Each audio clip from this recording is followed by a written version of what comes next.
અમદાવાદ મિત્ર ન્યૂઝની ટોપ 10 ખબરોમાં આપનું હાર્દિક સ્વાગત છે। લાંબા સમય ગુજરાતમાં આઈટીનું મેગા ઓપરેશન। ગુજરાતમાં લાંબા સમય બાદ ઇન્કમટેક્સ વિભાગે ઓપરેશન હાથ ધર્યું છે। વડોદરા અને અમદાવાદમાં ખુરાના ગ્રુપ સાથે સંકળાયેલા લોકોની કેટલીક માહિતી ઇન્કમટેક્સને મળી હતી કે જે માહિતીમાં કેટલાય ટ્રાન્ઝેક્શન અને બેનામી મિલકત વિશેની વિગતો ઇન્કમટેક્સને મળી। આથી ઇન્કમટેક્સ વિભાગે એક સાથે 27 જગ્યાએ રેડ કરીને આજે સર્ચ શરૂ કર્યું। નિવૃત્તિ પછી રોકાણમાં 70% નફાની લાલચ આપી ₹25 લાખની છેતરપિંડી। નિવૃત્ત સરકારી કર્મચારીએ નિવૃત્તિ બાદ રોકાણ કરવા માટે એક એપ્લિકેશન ડાઉનલોડ કરી હતી। ત્યારબાદ તેમને કંપનીમાંથી વેલકમ મેસેજ આવ્યો હતો। મેસેજ બાદ તેમને કંપનીના માલિક અને તેની પત્નીએ રોકાણના નફામાંથી 70% નફો આપવાની લાલચ આપીને 25 લાખનું રોકાણ કરાવ્યું હતું। જો કે બાદમાં મહિલાને નાણાંની જરૂરિયાત પડતા તેમણે નાણાં વિડ્રો કરવા માટે પ્રોસેસ કરતા દંપતીએ 25 લાખ પરત ન આપીને છેતરપિંડી આચરી હતી, જે મામલે ચાંદખેડા પોલીસે ગુનો નોંધ્યો છે। પહેલીવાર મેટ્રોમાં દૈનિક મુસાફરી કરતા લોકોની સંખ્યા 1 લાખને પાર। મેચના દિવસોને બાદ કરતા છેલ્લા 2 દિવસો દરમિયાન મેટ્રોમાં દૈનિક મુસાફરી કરતા લોકોનો આંકડો પહેલીવાર 1 લાખ પાર કરી ગયો છે। 29 સપ્ટેમ્બર 2022 મેટ્રો ફેઝ 1નું ઉદ્ઘાટન કરવામાં આવ્યું હતું। તો 38.57 કિલોમીટરની લંબાઈમાં 30 સ્ટેશન છે। પ્રથમવાર મુસાફરોની સંખ્યા વધીને મેચ કે જાહેર રજાના દિવસોને બાદ કરતા અઠવાડિયાના 2 દિવસ સામાન્ય દિવસો વધીને આંકડો 1 લાખને પાર કરી ગયો છે। મેચ અને રજાના દિવસો દરમિયાન મેટ્રોમાં સતત 1 લાખથી વધુ લોકોએ મુસાફરી કરી છે।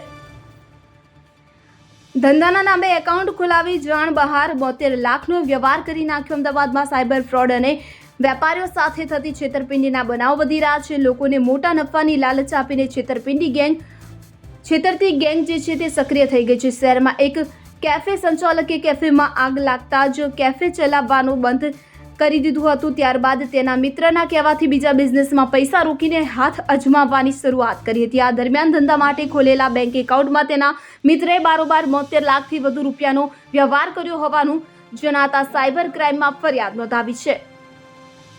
સીજી રોડ પર પરિસીમા બિલ્ડિંગમાં પહેલા માળે ચશ્માના ગોડાઉનમાં આગ। સીજી રોડ પર આવેલા પરિસીમા બિલ્ડિંગના પહેલા માળે ચશ્માના ગોડાઉનમાં શુક્રવારે આગ ફાટી નીકળી હતી। ગોડાઉનમાં પૂઠા અને પ્લાસ્ટિકની વસ્તુ હોવાથી ખૂબ જ ધુમાડો થયો હતો અને 9 માળ સુધી પ્રસરી ગયો હતો। આગ લાગી તે સમયે બિલ્ડિંગમાં 95 લોકો હાજર હતા કે જેથી ઘણા લોકો બચવા માટે ટેરેસ પર પહોંચી ગયા હતા। ફાયરની ટીમને જાણ કરતા જ 15 ગાડી પહોંચી અને આગ ઉપર કાબુ મેળવીને બિલ્ડિંગમાં ફસાયેલા 48 લોકોને ફાયરની ટીમે સીડી મારફતે 5 વૃદ્ધોને સ્ટ્રેચરની મદદથી રેસ્ક્યુ કરવામાં આવ્યું હતું। કાંકરિયા લેક ફ્રન્ટ પરિસરમાં આવેલા ફૂડ બજારમાં પ્રિન્ટ રિફ્રેશમેન્ટ ઢોસા નામની દુકાનના ઢોસામાંથી પથ્થર નીકળ્યો હોવાનું સામે આવ્યું છે। ગ્રાહક જ્યારે જમવા માટે ઢોસો ખાતા હતા તે દરમિયાન અચાનક જ તેઓને નકડા પથ્થર જેવું દેખાયું હતું। પહેલા તો બટાકાનો ભાગ હોવાનું લાગ્યું, પરંતુ છેવટે તે પથ્થર નીકળ્યો હતો, જેથી આ મામલે દુકાન માલિકને જણાવ્યું તો તેઓએ ઢોસાનું બિલ નહીં લેવાનું કહીને સમાધાન કરાવ્યું હતું। જો કે આ મામલે એએમસી ફૂડ વિભાગની કામગીરી સામે હવે સવાલ ઊભા થયા છે। 12 કરોડની ખંડણી માંગનાર ભૂમાફિયા અને નોટરી ઝડપાયા। તો અમદાવાદમાં કરોડો રૂપિયાની જમીનના બનાવટી વેચાણ દસ્તાવેજ બનાવીને જમીનના અસલી માલિક સાથે સમાધાનના નામે 12 કરોડ રૂપિયાની ખંડણી માંગીને છેતરપિંડી આચરતા ભૂમાફિયા મોહમ્મદ ઇસ્માઇલ શેખ અને તરંગ દવે નામના નોટરી સામે અમદાવાદ ક્રાઇમ બ્રાન્ચની આર્થિક ગુના નિવારણ શાખામાં ગુનો નોંધવામાં આવ્યો છે। ભૂમાફિયા મોહમ્મદ ઇસ્માઇલ અને નોટરી તરંગ દવે વિરુદ્ધ અમદાવાદના વિવિધ પોલીસ મથકોમાં 23 જેટલા ગુના નોંધાઈ ચૂક્યા છે, જેમાં તેમણે ગેરકાયદેસર જમીન પચાવી પાડવા માટે મોટા પ્રમાણમાં બનાવટી દસ્તાવેજ બનાવ્યા હતા। કોન્સ્ટેબલે યુનિફોર્મની કેપ કાઢી રૂમાલથી મોઢું લૂછ્યું અને અધિકારીએ નોટિસ ફટકારી। અમદાવાદ શહેરમાં આજે એક સામાન્ય પોલીસ કર્મચારીને મોઢું લૂછવા માટે કેપ કાઢી અને તેની જાણ થતાં તેને 10 રૂપિયાનો દંડ ફટકારવામાં આવ્યો હોવાનું સામે આવ્યું છે। આ કોઈ સામાન્ય વાત નથી, પરંતુ સત્તાવાર આપવામાં આવેલો 10 રૂપિયાનો દંડ છે। ગરમીનો સમય છે અને એક તરફ પોલીસને એર કન્ડિશનર હેલ્મેટ આપવાની વાત છે, ત્યારે સામાન્ય પોલીસ કર્મચારી 2 મિનિટ કેપ હટાવીને પોતાનું મોઢું લૂછે તો તેને દંડ થાય તે અમદાવાદ પોલીસમાં ચર્ચાનો વિષય બન્યો છે। પિઝા ડિલિવરી બોયની માથાકૂટ લોહિયાળ બની। અમદાવાદમાં 2 ફૂડ ડિલિવરી બોય વચ્ચેની માથાકૂટ લોહિયાળ બની હતી। નોકરી છોડ્યા બાદ પગાર લેવા ગયેલા યુવક પર તેના જ સાથીએ હુમલો કર્યો હતો। તે ઉપરાંત તેને તીક્ષ્ણ હથિયારથી માર મારતા તેને માથામાંથી લોહી નીકળવા માંડ્યું હતું। હુમલો કરનારે તેને જાનથી મારી નાખવાની ધમકી પણ આપી હતી। આ ઘટના દરમિયાન આસપાસના લોકો ભેગા થઈ જતા તે ત્યાંથી ભાગી ગયો હતો। ઈજાગ્રસ્ત યુવકે ચાંદખેડા પોલીસ મથકે ફરિયાદ નોંધાવી છે।